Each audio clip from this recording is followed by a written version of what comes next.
Hi everyone, welcome to another episode of Sharing Stories. Today I'm joined by a very special guest, Owen Colgan. Owen is a comedian. He's been on Hardy Bucks, web series as an RTE, done a bit of acting in other places. Owen, you're very welcome. Thank you very much for giving up your time and coming on the podcast. I'd just like to kick the podcast off by giving guests the opportunity to talk a bit about their background. Introduce yourself, tell the listeners just a little bit about you. Right, my name is Owen Colgan. I'm 39 years of age since last week. I'm from Mayo, living in Mayo, and I would be a fitness instructor, comedian, philanthropist, and what else would I be? I like to go for walks and social media influencer. Yeah, and I talk a lot of shite. Well, it's good if you can talk a lot of shite and get paid for it. That's the that's the best way. That's been my lifelong dream, is to make a career of talking shit. So I'm trying to get down that. That's kind of what I'm trying to do now. No, but in honesty, I do stand up as well. Stand up is my kind of the thing I'm trying to really get into, and videos as well, video stuff. Yeah, oh, brilliant. So it's just funny you said fitness there. So are you a fitness instructor as well as, do you work at that? Is that like a part-time, full-time job? Well, years ago I did a fitness, a nutrition course actually in Galway, out in Northmore. Now I didn't finish the course, but I was always obsessed with becoming a fitness instructor. Right. So I just decided to go ahead and put that into my title on Instagram. I was going to ask you about that. That's one of the questions, because I was thinking, I went on and one of the posts was about lifting breeze blocks and kegs and stuff. So I was wondering, was the fitness part of it a joke or something that was actually based in some sort of reality? So that's interesting. It's definitely based in some sort of reality. And like years ago, I used to actually have like a bag of turf hanging in the shed as a punch bag, and I had a cousin as well, and he used to have loads of equipment that he kind of made out of stuff that he'd be lying around the farm. Like he had it was like this big, heavy kind of iron weight he'd use as a kind of kettlebell. So just from hanging out with him, and also then in that, like a lot of the shite you see in a gym, while it's good, it's also like you could just use stuff at home as well, like a block. If you do like some squats and some lunges with a breeze block on your shoulder, you're going to get in good shape. Oh, you don't need to pay any gym membership. If you ever do a bit of labouring or anything, you know all about it. I made the mistake of labouring for plasters for 1 week, and I'll tell you what, it's a hard job. I was sorer than any gym routine or workout that I'd ever been through. So no, I know what you mean. Yeah. So that labouring, I did the same thing myself. Did you? The same job, would you believe, in Galway? Yeah, in Galway, in the NUIG there, it's like a big gymnasium place there. So myself and another friend of mine, Tom, we worked on the sites there, but we were both labouring on two lads as well, and they were plasterers, so we were flat to the mat with them boys at the time. There was no time for lifting breeze blocks back then. Oh no, that's tight going. That definitely has that little toughen you. Like, there's no need for gym membership there. So no, definitely not. So you're probably where most of these interviews go at the start. It's the Hardy Bucks thing that I want to ask you about. Yeah. So is it true that it started on Bebo? That was where the videos were first released? Well, I'd say, to be honest, if you were to go down back to the real beginning, I think the Viper and Eddie Durkin, they actually made a pilot video of Eddie Durkin walking around. He was walking around the town, and he was just talking about things that were going on in the town. And then there was kind of like a second batch of demos, and then that was again on YouTube, just like 4-part demo on YouTube. And then it went on we entered this competition called RTE Storyland, and that's when it kind of took off. But then we went on to Bebo from there, and that's kind of what happened. Bebo definitely helped spread it back in the day.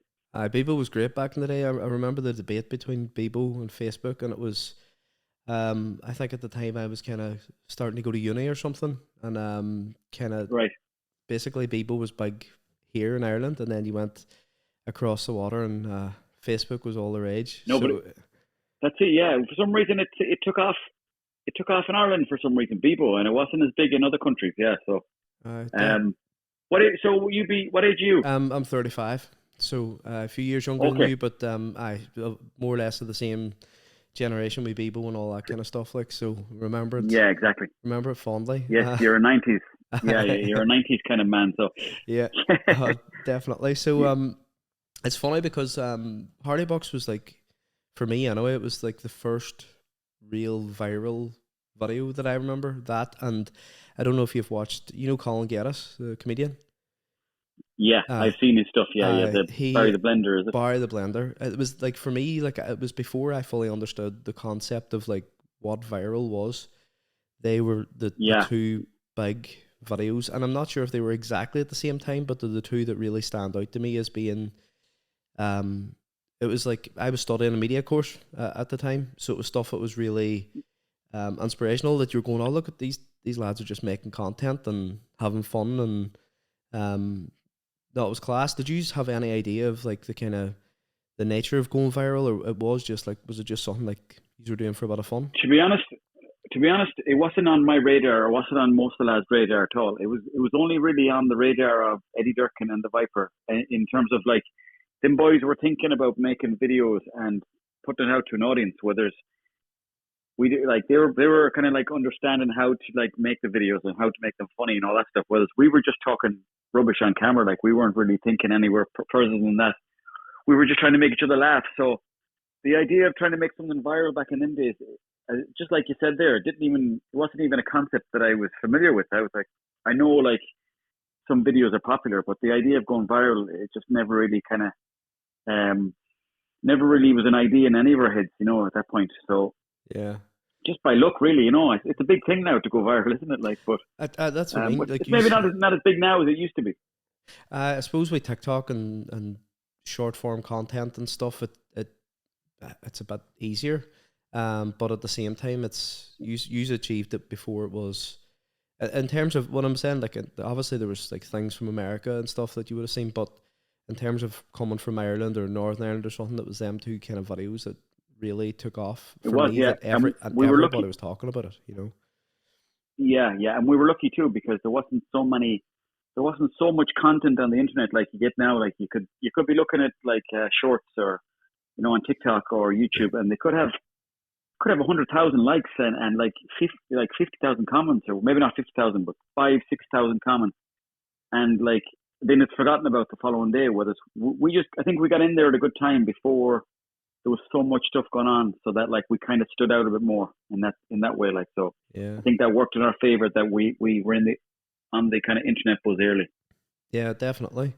What was it like at its peak? Like, because I could imagine you're from a fairly small place. When even we talk about Ireland in general, it's a small place in comparison to other places. What was it like? Because I'm sure you got recognised quite regularly. It was a strange one because like you'd be seeing people and they'd say something about the character, like, or they shout the character name from across the street, and Mm-hmm. it kind of started slowly. Like there was a couple of times we were hanging out in Galway, and some lads would shout over at us, and then we'd go over chatting to them, and then it kind of started kind of snowballing, and then we started getting gigs, and then people would come to the gigs and they'd be packed, Yeah, and then we'd be like, "Fucking hell, this is crazy." So it was kind of unusual to deal with it because we weren't like none of us were ever planning to be famous, like, or trying to at least get recognized. So we yeah, kind of dealt with this. The fact that we were a group of lads hanging out together was good, but yeah. we all dealt with it, like, I suppose, in different ways. Like any time before a gig, one of us would be kind of in the corner just trying to breathe clearly, and then the other one would be listening to rock music, and then another lad would be drinking a bit of Buckfast, and then another fella would be doing press ups.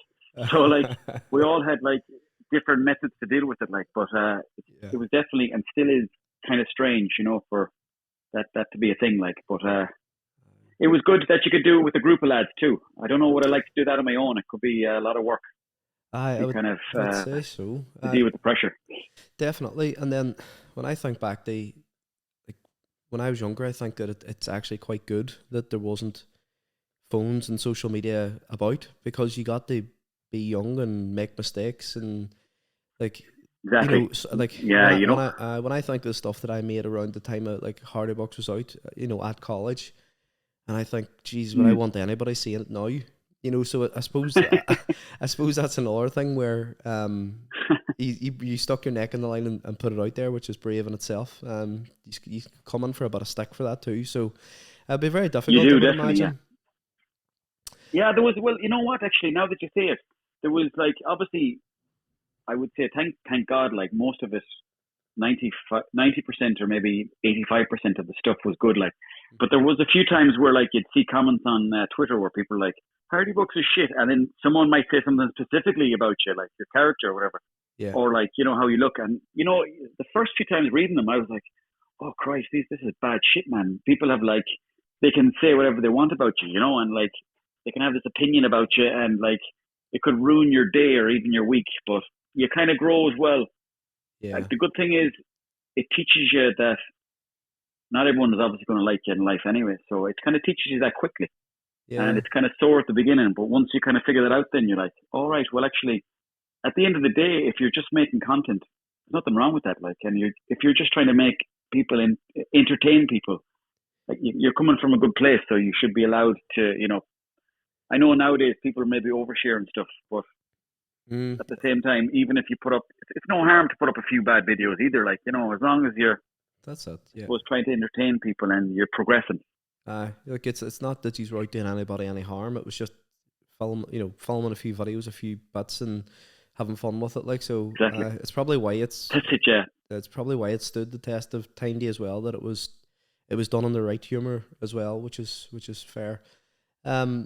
It was done definitely in a way that we wanted to entertain people. You know, it wasn't like none of us wanted to get famous or any of that. Like that, I think once you start chasing that, you know, the ego, you're kind of playing to the ego a bit too much there. Yeah, and I think that's a big problem with modern society. I suppose it's people want to be, and that do you know what? It's why I in the start when I was like, well, wait, how do you introduce yourself? It was because the whole term social influencer, social media influencer, has so many negative kind of links and connotations to it as well, that I was going, I don't know if I should say this when I'm, first chatting to someone and describe you as a social media influencer. You go, no, I'm not. I have a following, and but it's completely different. I'm not doing it to be famous. I'm doing it to be creative and doing it to, so it is something that's a difficult one.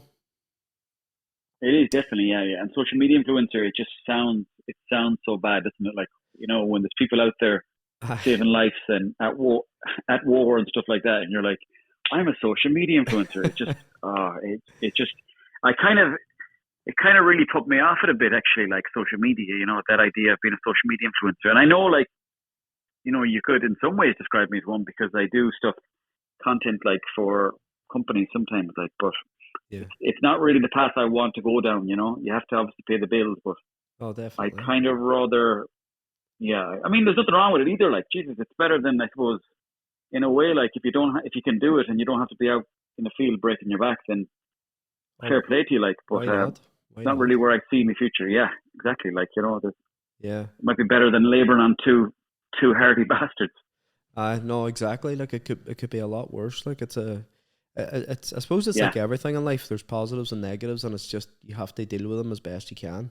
What would you say to young people? That's one of the things of the podcast is like sharing somebody else's story. I'm thinking about who listening this could be helped by it, or relate to it. Because, like, is there anything you would say to people that are setting out with that goal of working on social media? You know, like your following, I think I looked at Instagram, it was like 100,000 people. It's maybe a weird thing, but I always think about it in terms of football stadiums, and I'm going, jeepers, that's Anfield times 2. Really? You know, like they try and get a grasp on how many people is watching it. Then you see the videos, and it's like there's like the reels and stuff where, you know, hundreds of thousands of views and all this kind of stuff. Like, I would say to them, like, that stuff really, I mean, while it might seem important for, like, you to get work out of it, and it kind of in a way is, it's more important to when you're making content, to just do it for yourself and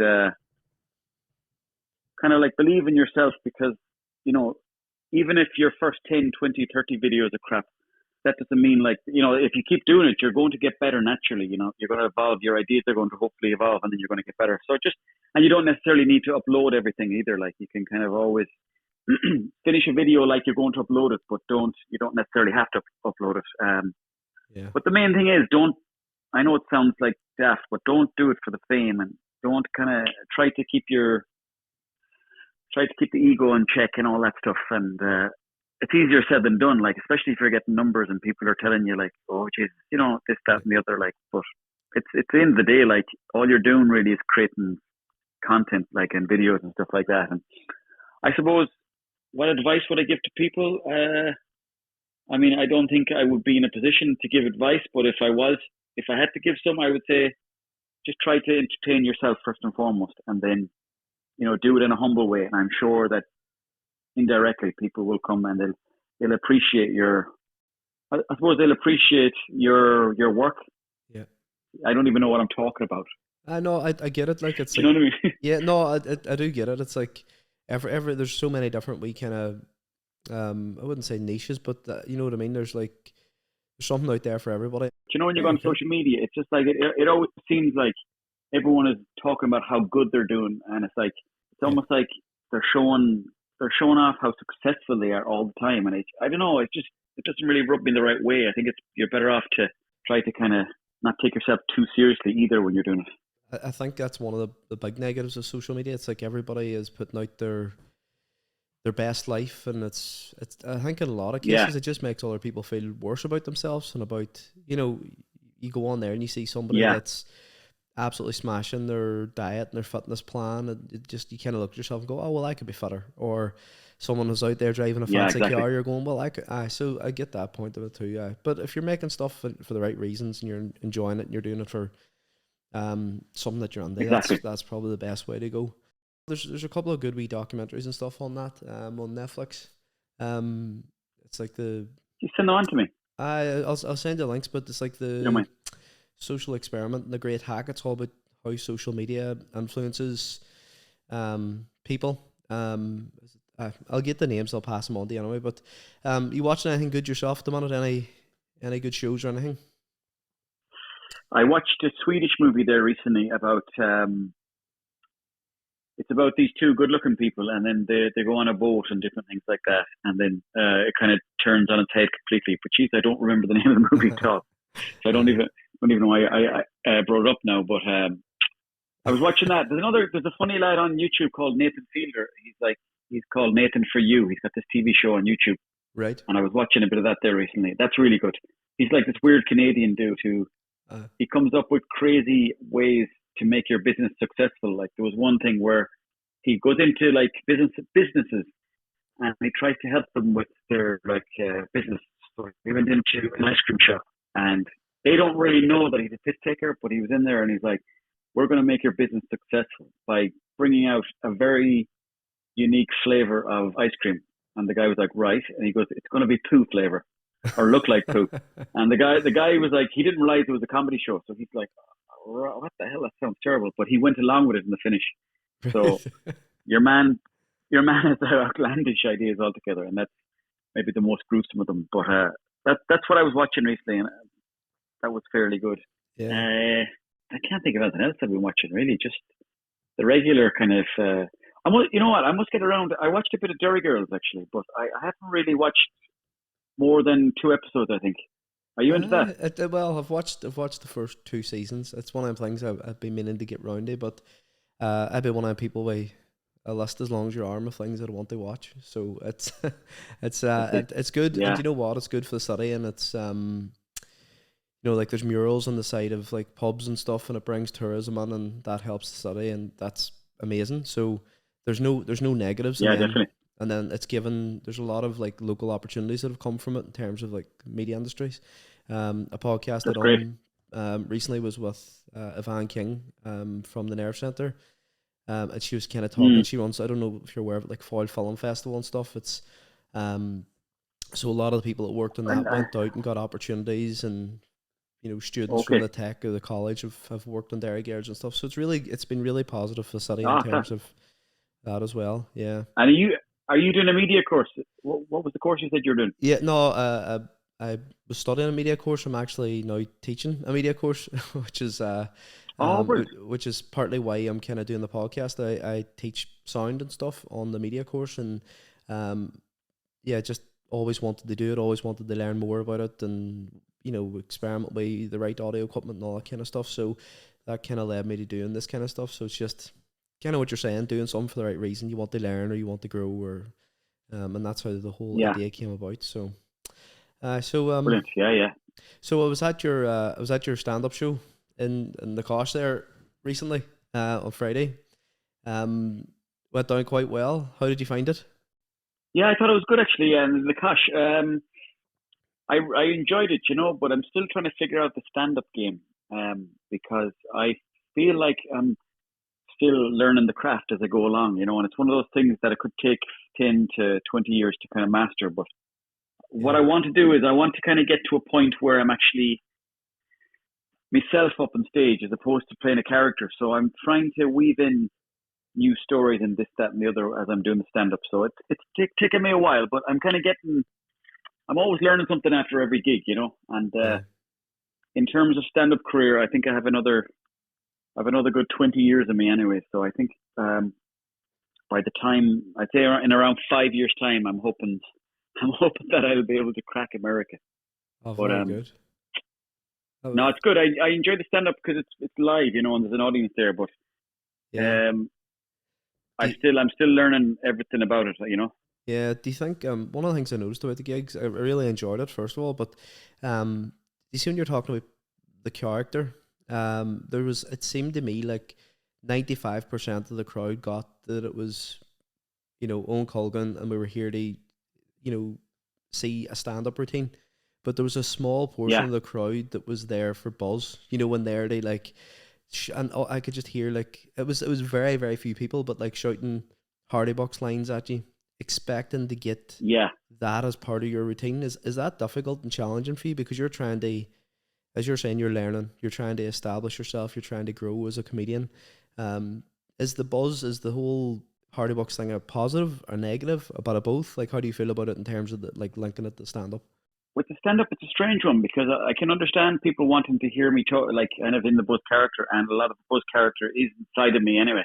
Yeah, But at the same time, you don't want to be doing the same stuff all the time. You want to be trying to change and evolve as you go along. So I can understand people wanting me to do that, but at the same time, I'm trying to kind of change things up as well. So yeah, it's been a bit tricky to kind of try to sort of what's the word I'm looking for, breach the line between the two, I suppose. But it's just one of those things that it'll just take another bit of practice to kind of like yeah, figure out the line in between where like both sides are happy, because obviously you couldn't be just going up there and talking as the Buzz character, because that was a character, and it's kind of like a character that I was doing 15 years ago, and I still kind of do it as well, but I still, you have to be talking, you have to kind of modernize it as well, and in yeah. that way, it's been a bit tricky. Yeah, I Good. find that a bit tricky. I kind of like I don't know who I am half the time. I'm always like, who am I as a person?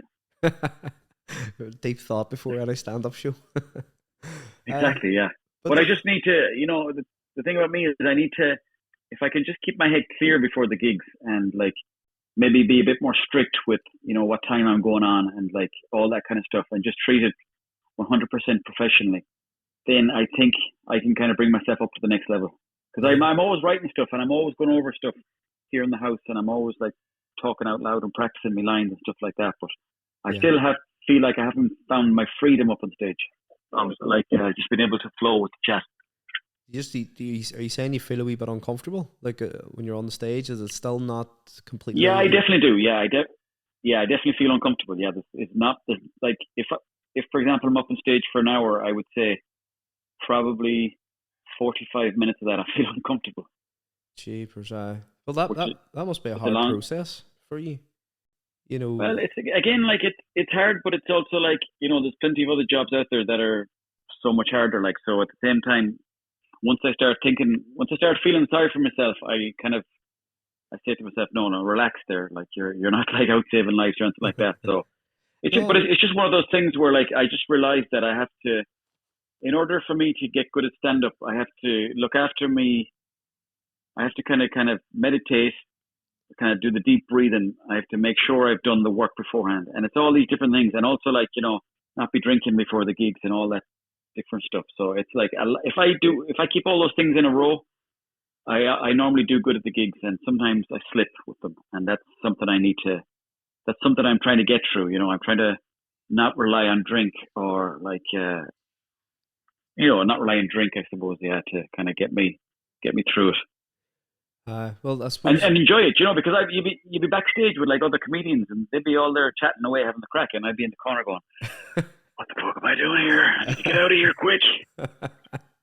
uh, you're having a deep breath while everybody else is enjoying themselves and ready to go out. But That's it, enjoying it. it's brilliant. Like, I think it's great that you push through and go because it's something that you want to do, and get on out It there. is, Like, yeah, that's it. it's funny what you're saying about like the drinking. I could imagine that would, a couple of pints. It's a very fine line. There's once you cross over, you could lose the whole run of it very You could, quickly. So, you could, and the thing is, I've gone through phases in my life where I've gone like completely on the dry, and I've gone healthy, and I've gone like meditating, and I've gone mhm. positive affirmations, and I'm drinking smoothies, and stretching and everything, and that's good as well. But that's also not who I am. I'm not that kind of person. I'm the kind of person who I kind of like to have a drink as well. Like, so Yeah. it's just a matter of trying to find the line where I'm not taking the piss. So I think maybe the sweet spot is 2 pints. just to loosen up a wee Uh, bit. Exactly. Yeah. Maybe I need someone like Stephen Hawkins to do a mathematical equation and figure out what's the sweet spot for drink. Yeah, you're allowed I know, 1.7 pints and no more. But yeah. that's good. How do you think about writing your comedy? Because to me, it was a lot of really smart observational comedy. Like, you told a story about going to America and going out with your cousins drinking Oh and yeah. stuff, and I was going, I wonder, did he go to America? I'm wondering, did he? So all at all times when you were telling your story, I was enjoying it, but at the same time, I was going, I'm wondering what percentage of that is true and what has just been constructed, sitting working through a bit in your house. I know what you mean. Yeah. And sometimes I wonder the same myself. As in, like, sometimes like I think back in stories, and I'm like, what part of that story actually happened? But the actual story in America, that's a real story. So, like, to be Right. honest, I wouldn't even be able to give you a true definition of like what's the percentage between the real stories, and obviously there's obviously like stories in there that are completely made up. But Ah. the story about me going to America with my cousin, that's completely real. And there's probably more details I should probably give to make the story even more truthful. But like, Yeah. pretty much getting thrown out of the strip club and going to the disco after, like, disco bar, that's all true. Uh, Talking to a Mexican granny who she was a granny actually, because there was three generations of Mexican women that were in this kind of bar, uh, and there was like one of them was 30, the other one then was 42 or something, and then the granny, they were like, "You think that's impressive?" And then the granny was there, she was like 55 or something like that. So I was talking to all three of them, but yeah. in the story I just kind of made it out that I was talking just to the granny. Uh, and it was funny because you changed that to a Geordie accent too. So it was, I'm gonna be a Mexican granny with a Geordie accent, and it was so unexpected, but it was so entertaining that, you see, that's what I'm saying about the story, where there's maybe a bit of realism there, but then this other thing out of left field is what, um I don't know the word for it, is it really kind of boosts the comedic effect of the whole thing. Um It's just when I was going over that story in my head, I was like, well, the way you'd be paranoid sometimes thinking there's a lot of like PC culture going on. I yeah. was like, am I allowed to do a Mexican accent? Is that a racist thing now? And I was like, so it depends on when I'm telling the story. Sometimes I'll just do the Mexican accent and I'll kind of play up to that. But Yeah. I just thought it'd be funny to see a Mexican person doing a Geordie accent. I just thought that would look funny. So It was, it was very good. Now, I have to normally, say. oh, thanks very much, man. I really appreciate it. But as I said, I'm not. I'm just still like kind of working through how to become a good stand-up comedian. But yeah, I'm doing my best. That's all you can do, really. That's the main thing. Does social media, like, does that help? When you get your videos, and like we'll chat a wee bit about podcasts in a minute, but like when you're having to create shorts and TikToks and reels and all that kind of stuff, does that help work through material, or how do you decide what goes on there It, and what goes into your stand up? That's complicated. well, it's almost like the two of them. The two of them. You can write a story like or whatever, like in a joke or Mm-hmm. a video idea, and then you could be like, "Geez, I could actually do this on stage. You could perform it like." So really it doesn't take much twisting in that sense. Like if it's funny in a video, there's a good chance it could be funny on stage and vice versa. Like so, Yeah. it just depends really what idea pops up, or you might like just think of two things that don't really make sense together and just like kind of throw them together. So um, it's just it's anything really. That what I try to do is I try to put as many notes in the phone as I can. I saw somewhere that what to do is you create a WhatsApp group with yourself, as sad as that sounds, and you can send yourself like little voice notes in throughout the day. So Yeah. for me, I went through different phases. Sometimes I write a lot of stuff, and then it's all good and well on paper, but then when you actually say it out vocally, it's not as good because you it's a joke that it's more suitable to text. Yeah. So what I've tried to do recently is to do the voice thing on WhatsApp, so that when I listen back to it, I kind of have an idea about how I kind of felt when I was saying it.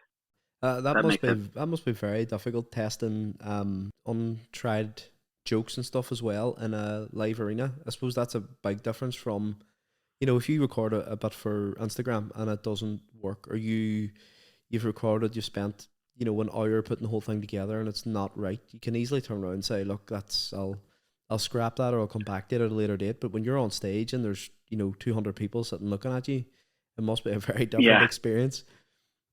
Oh, it is. It's a much more addictive experience though, because when you have 200 people or whatever amount, even 10 people in front of you, if you're telling them jokes and they're enjoying them, you're like, geez, this is instant feedback.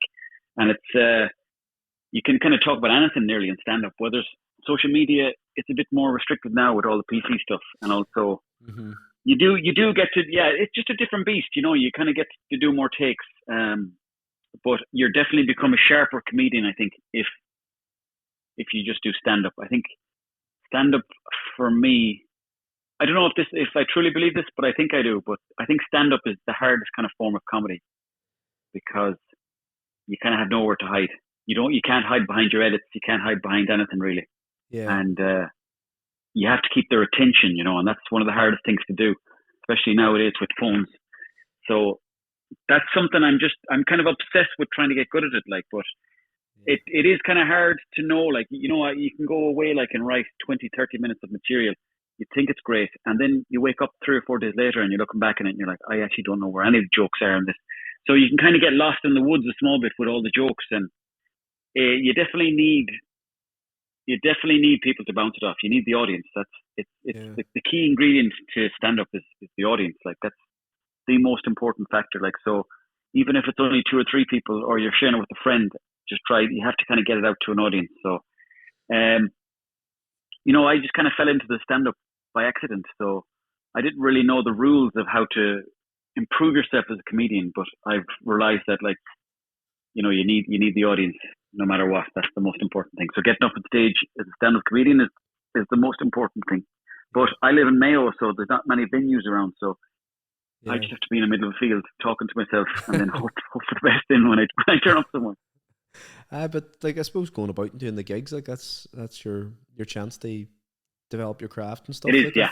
I've seen like documentaries about like Mickey Flanagan and stuff who've played some of the biggest venues, and they're saying sometimes it's like 2 years they put together a show that they know is solid, and they know, and each time, as you're saying, they're testing, they're telling the joke a wee bit differently, they're and it's gauging the audience's reaction. And in the particular documentary, he interviews Jimmy Carr and he says much the same stuff, and it's about just kind of working on stage and finding out what works and what doesn't. But I would say it's that's it. Just and they do it over and over again over 2 years, and it becomes like a perfect speech towards the end of it. The only issue I have with that is that I don't really like saying things more than 2 or 3 times. So I think I might have a case of ADHD, but I struggle to kind of say the same thing more than 2 or 3 times.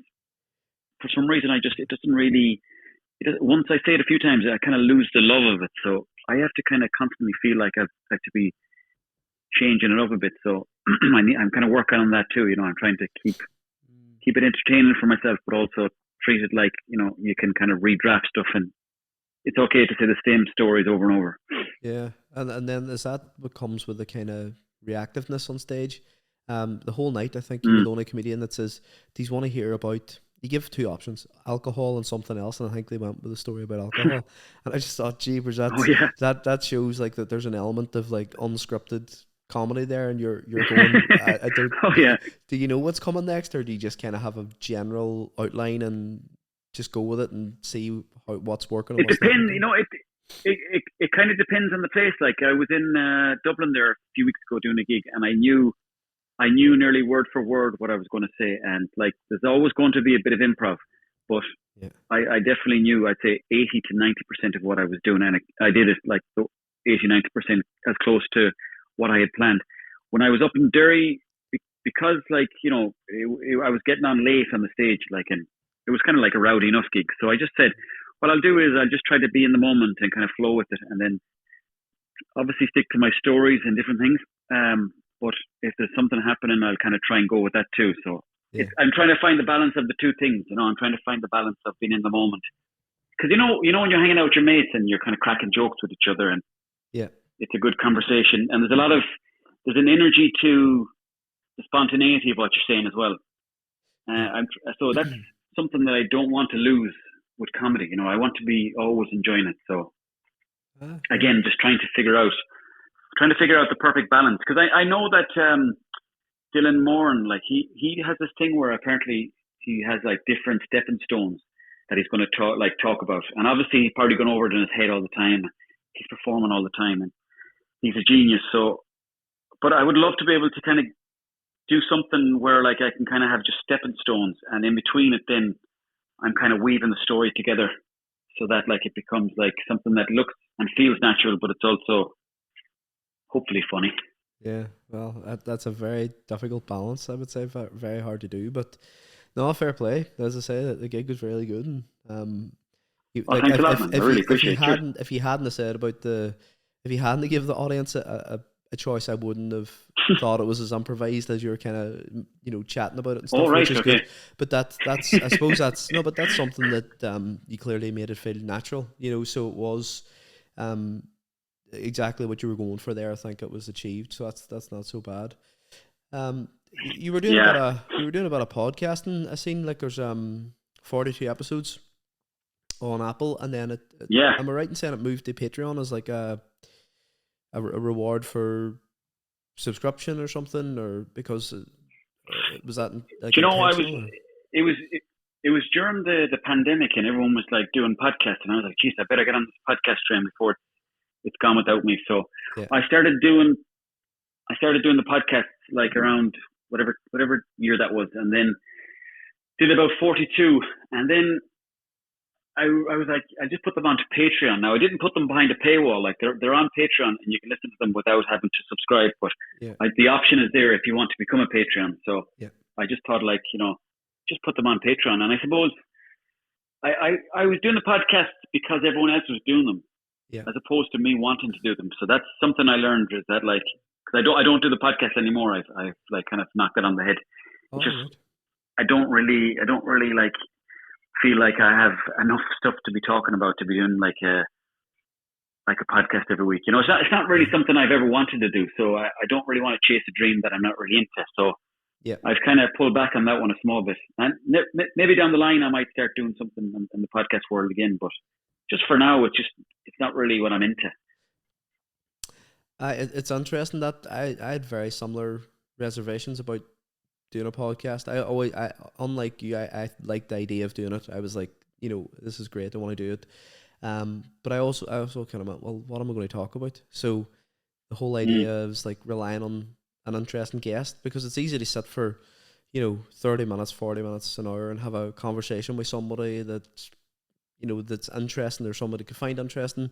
Um, it takes the pressure off Yeah, me, but it just so there's a lot of planning and like research and making sure that the person you're speaking to inside out.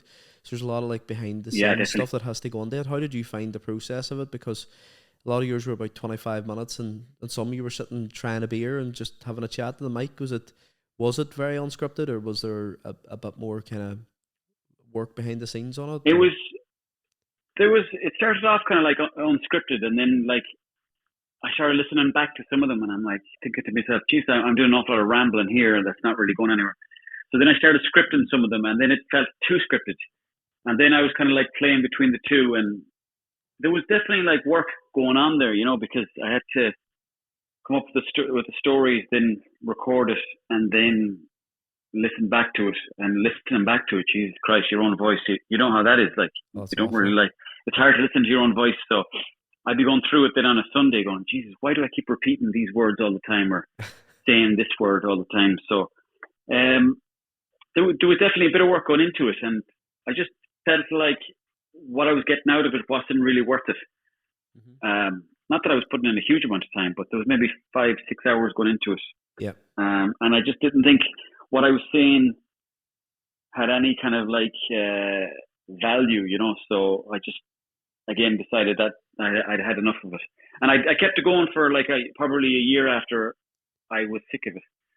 Right. So I don't know why I did that. I just felt like it was kind of bad to give up, but I guess there's nothing wrong with kind of giving up on something if you're not into it. No, definitely not. Like you're better putting your energy into something like the way you talk about stand up and you're passionate about it and it's something that you see as a long term career Yeah, and you have goals. Like that's the stuff that you put your energy into. It's not it's not podcasting or something that's not gonna give you that feeling. that's it, you see, and there's so many people doing great, like out of podcasts and selling out venues and stuff like that, and there's great. Mm-hmm. I listen to plenty of podcasts myself, but Yeah. I don't see myself being a podcaster in the future. Like I'd rather be doing like vlogs maybe, and then doing the stand up as well on the site. So that's really the two things that I'm concentrating on now. Is I'm just kind of trying to figure out how to do vlogs, and I'm going to kind of mix them in with the stand up. So that is kind of like I'm going to be on the road doing vlogs, and then also stand up then would be happening in the nighttime.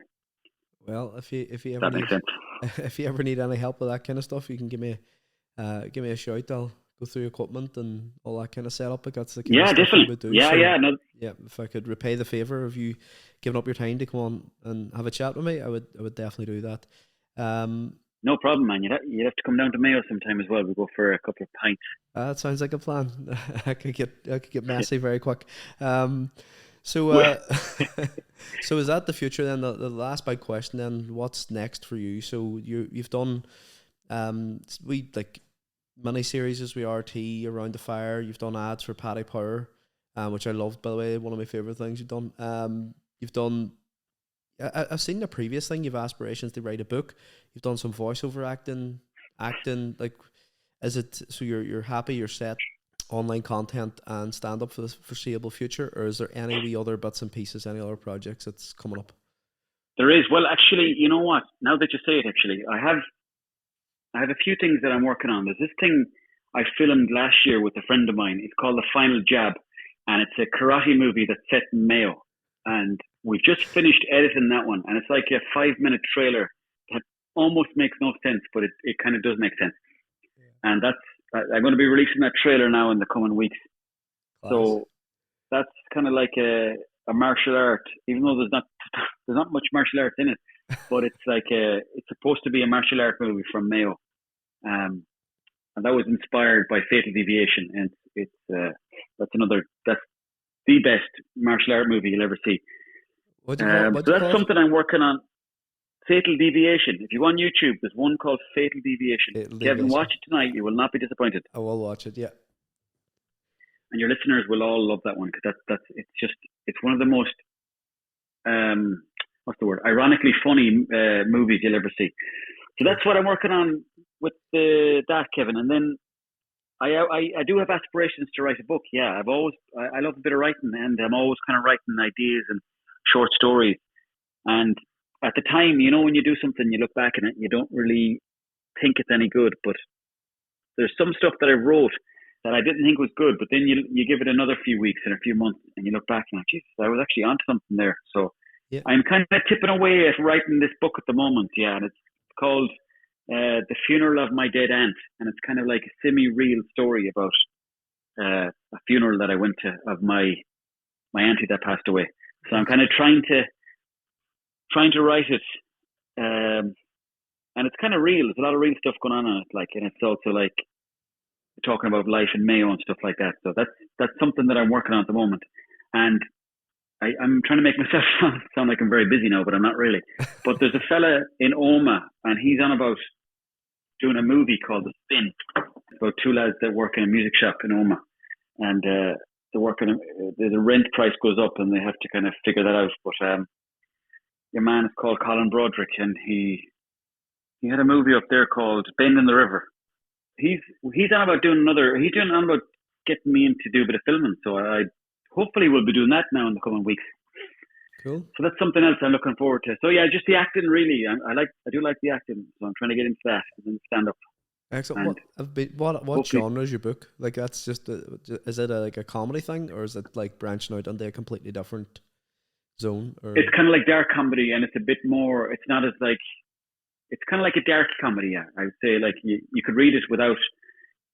Yeah, no, it's definitely dark comedy. Actually, I'm trying to make it funny, but it's not really fantastical. It's more like based in reality. Yeah. So I'll send you on a copy anyways when I have it done. But it's kind of one of those things that I'm not putting myself under any pressure as to when have it finished. But I hopefully have it finished within a year anyway. Oh, geez, that's soon. Like, that's brilliant. You know, it's one of them things that you're best doing that. You're, no point in rushing it out and doing something that's kind of half cooked or half finished. You know, you want to do it right, especially if it's something that you're trying your hand at that you knew. That's the other thing too. It's you're that's it. You're used and to. So easy to give up as well. Yeah, easy to give up. And if you have, I don't know, like I'd have kind of personality. I throw myself head first into everything. And you have all that buzz and excitement the first 5-6 weeks, and then it can die off very quickly. So, oh man, 100%. That's what happens to me all the time. But what I'm trying to figure out now is that, or trying to remember, I should say, is that the first 5 weeks, 6 weeks, you'll be fanatical about, and that's great. Go with that.